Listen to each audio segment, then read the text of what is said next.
get change for 20? Can you hear him? Can't hear you. What? There you go.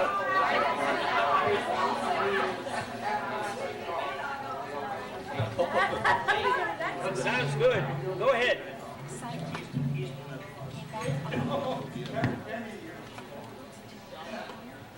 This one here. Can you hear me?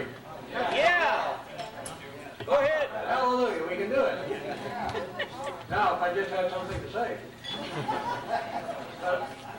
The fun's over. The fun's over now. We got to settle down to serious business. But I do want to offer thanks to Bob English back here behind me, who's been playing the electric piano. It's been very nice, and I think we ought to give him a hand here.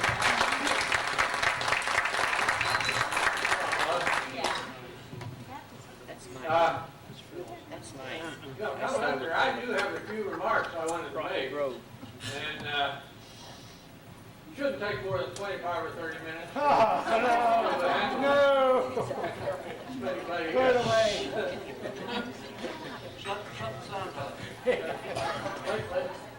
Like you said, that really wasn't in the contract. Well, I tried. You got to see these contractors like Davey. You can tell he's used to handling contract. The contract was great until it came down to that clause about compensation. Completely blanked out. That was something, yeah. But if anybody wants to really hear what I had to say on those remarks, you can stay after school. I'll be glad. As you all know, I'm living down in North Carolina. And have more or less become adapted down there. And there's a story about this guy who was down in a hotel in Atlanta. He was going to commit suicide. He was out on the parapet of the hotel down there in downtown Atlanta, leaning up against the wall. There was a policeman leaning out the window talking to him, trying to get him not to jump. The policeman kept saying, "Don't jump. I'm going to jump. I'm tired of it all." The policeman would say, "Well, think of your family." "Don't have any family, I'm going." "Think of your job." "Don't have a job, I'm going." The policeman looked at him and said, "Well, think of Robert E. Lee." The guy looked at him and said, "Who's he?" The policeman said, "Jump, you damn Yankee."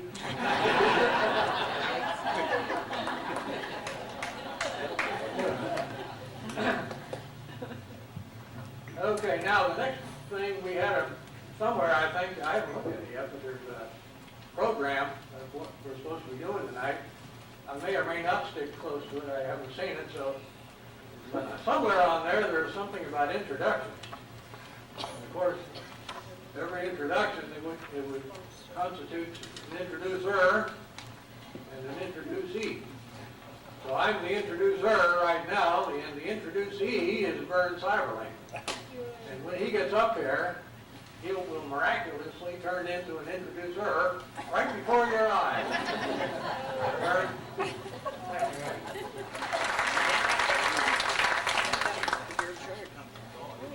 Well, certainly was good to see Mr. Adams again, and of course Mr. Allen could have made it. Good to see the faculty here. Speaking of faculty, that reminds me of football coach.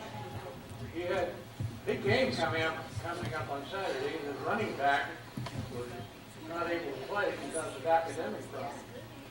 Just couldn't make it. So the coach and the running back went to see the professor in Cleveland. Why don't you let this my boy play? He needs this. Okay, I need thank him. you. The professor said, well, he finally relented after some persuasion. He said, I'll give him one test. If he passes this test, I'll let him play Saturday. So he looked at the running back and said, how much is 8 and 6? The guy thought. Suddenly his eyes brightened. He said, yeah, 17. The professor just shook his head. I'm sorry. The coach said, oh, come on, he only missed it by 2.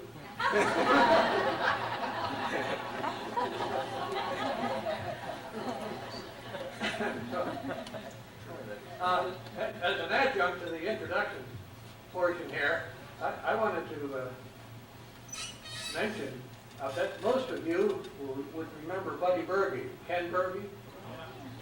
He left here, I think, at the end of his sophomore year, and his family moved to California. Well, last June, Norm and I had the chance to go to San Francisco for a few days. While there, I called Bud. He lived about an hour and a half away. And he immediately came into San Francisco to see us. And we spent a nice day with him, and we did a lot of reminiscing. He had his very first I had sent him. I've been keeping in touch with him over the years, by the way, about exchanging Christmas cards, and that's about it. But I just wanted to mention him to you. He sends his greetings, and I told him that I would, on his behalf, say howdy to everybody else. So that may not have anything to do with introduction, but I'm up here, you aren't. It's my game. You know, I've mentioned that to some of you, how much I like to play golf. I'm not a good golfer, but I love to play it. There's not many people play worse than I do, and nobody enjoys it more. And I have to tell you about a story on this guy putting out with a foursome on the green, right by the main thoroughfare of town. And he was standing over his ball getting ready to putt out, and all of a sudden a funeral procession went by. So he stopped, took his hat off, held the hat over his heart, waited until the procession went by, then he put his hat back on and putted out. And so his partners, while they were walking to the next tee, commented, that was a very respectful thing for you to do. He said, well, it's the least I could do. Next week we would have been married 30 years.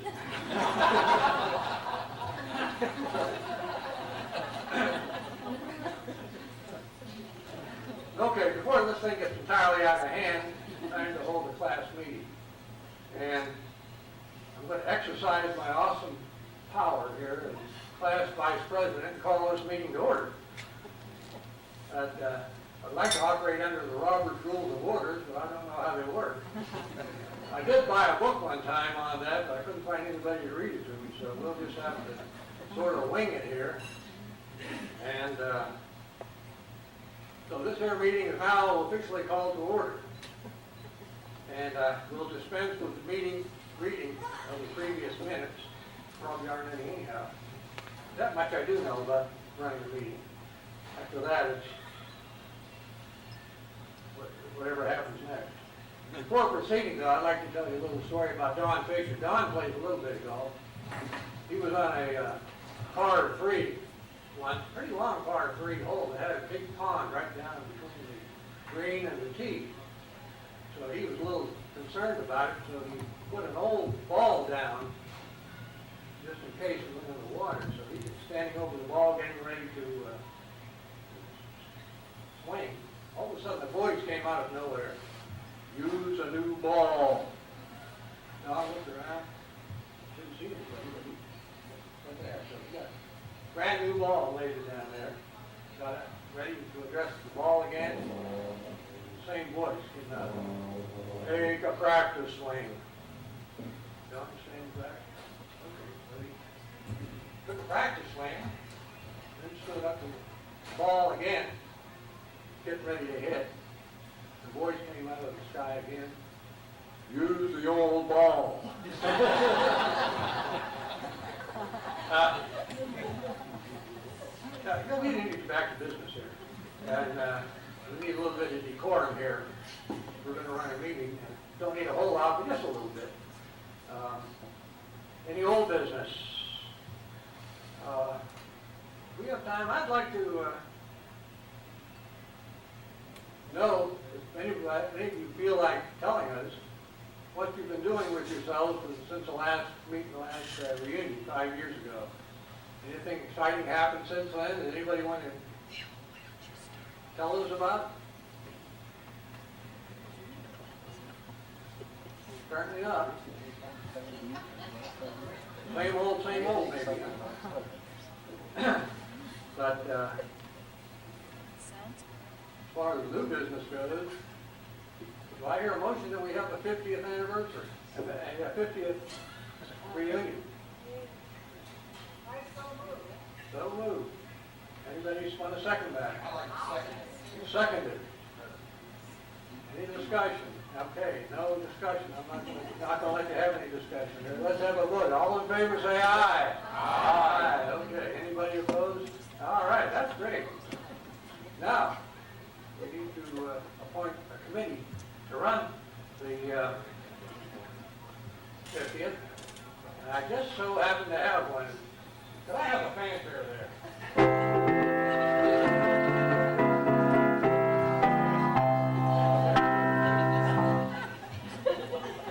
It didn't need that much. All right. For the 50th reunion, co-chairman, Phyllis Weltner and Don Fisher. And to assist them is Jim Schwab, Dorothy Heath, and Betty Allspaw. And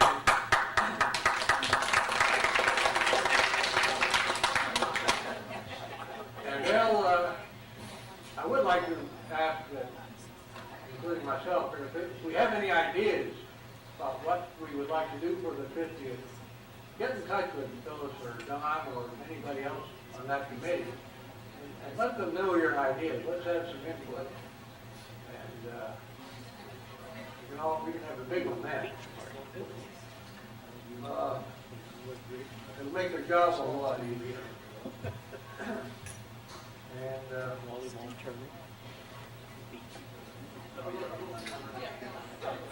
what's that?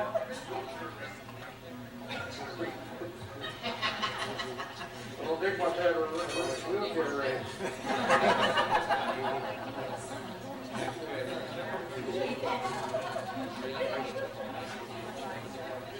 Well, I too want to personally thank the committee who put this thing on this year.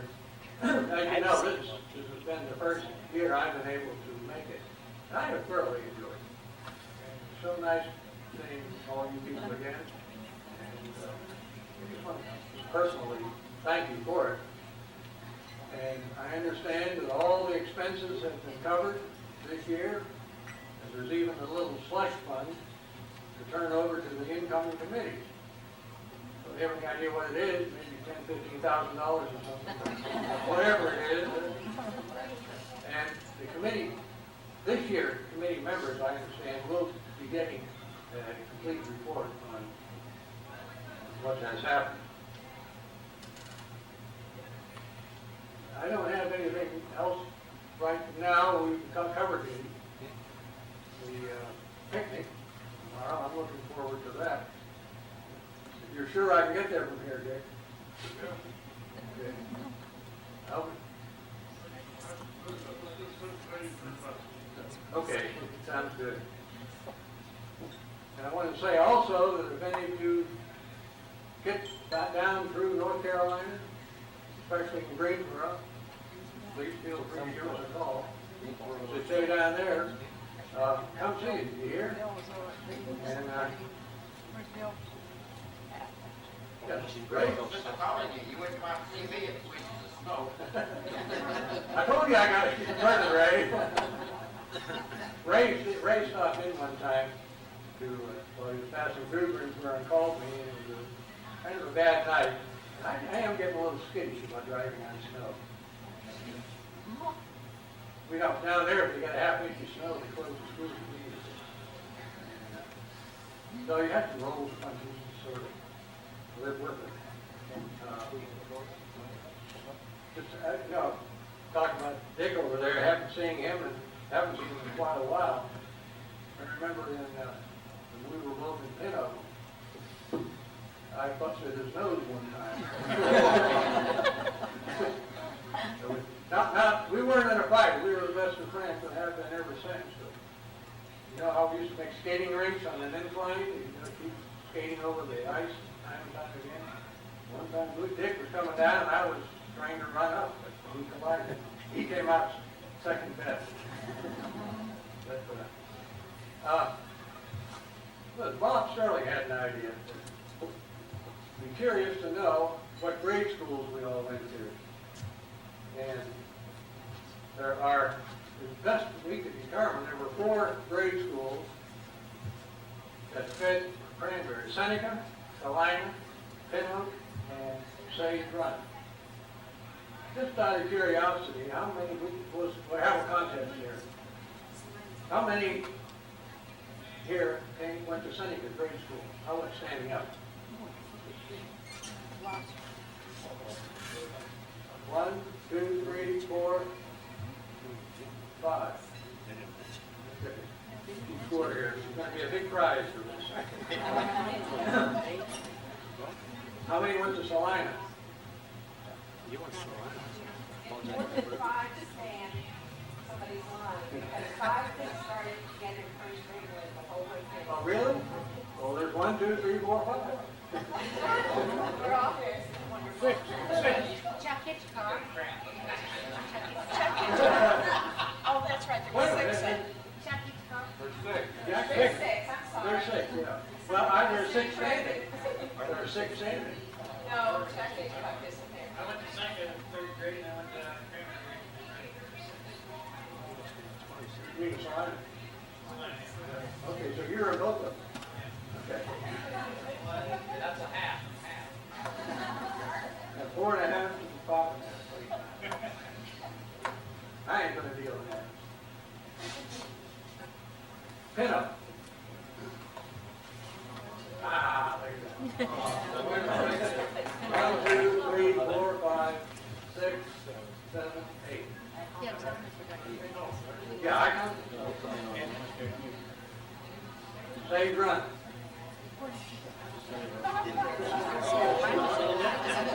We're the fellows. 1, 2, 3, 4, 5. All right, well, then open one. Now, you missed a couple of schools. Okay, what are they, Jim? Okay, Grace. The Reed School, Read? out in Tipperary. That's my school. That's right. That was the old days. How many went there? Grace, how many went there? Dorothy Fry. Did Dorothy?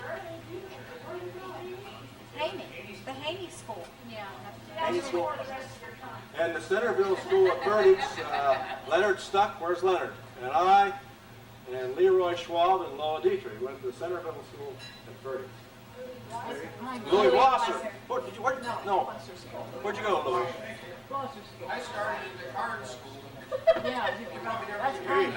Yes, I have. I know where the Card School is. then I went to the Blosser school.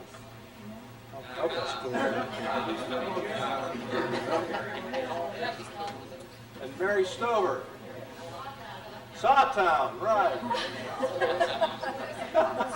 You're right, Jim. I forgot them. I didn't even know they existed. Pine Grove Township. Yeah, Don. See, he was going to Cranberry Township. Are foreigners allowed in here? Yeah, there you go, Marge.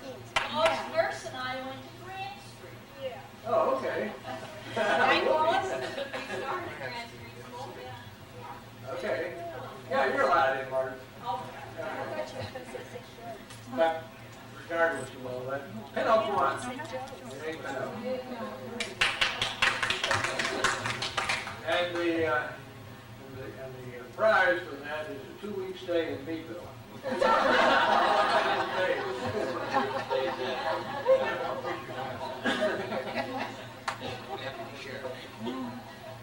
Well, what's the next thing? For the good of the order, anybody have anything they want to say? Now you can. For the good of the order, for the good of the class, is there any comments?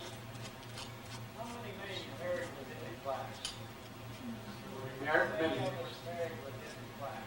All right, well, you did. Willis and Grace. Two of that evidently. Anybody else, others who aren't here? I don't know of anybody else. Wasn't that bad enough?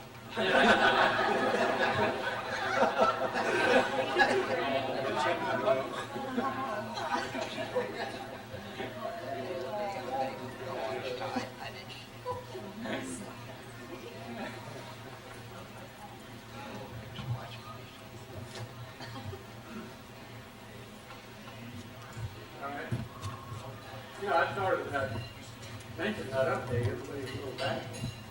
But I think I'm gonna call on, starting over here with Vern Fisher's table.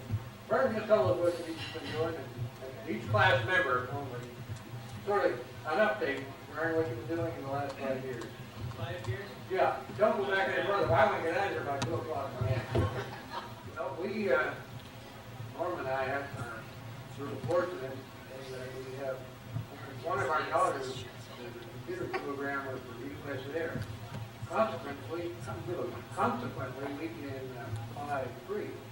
So we've been taking advantage of that. Not that we left San Francisco, like I mentioned earlier. And all 5 of the kids last year got one together and surprised us. They had been contributing to a secret slush fund for about 13 months, or 40 somewhere in there, without our knowing it. And on our anniversary, or soon thereafter, they presented us with a trip to London. So we had a nice time there. Other than that, I'm one of the rare ones there who are still working. Just a few of us left on. In fact, just out of curiosity, how many are still working? With Don and Addie? Albert? Victor? Albert? Not many. Look at that. You're working or not working? Sort of. That's interesting. I really envy all of you retirees. If I could retire tomorrow, I would. I'm like Lee, I think it would be the best job I've ever had. Is there anything else to come before this meeting? We're going to have, Bob English is going to stay around and play for us, I believe. You still know how or have the energy, there'll be dancing, I guess. And other than that, we'll just mingle. Do I hear a motion we adjourn? No motion? Well, we can't keep this going forever, so I okay. Well, I think on that note, we'll adjourn for this year. We'll see you all in 5 years, 50. Good to see you all.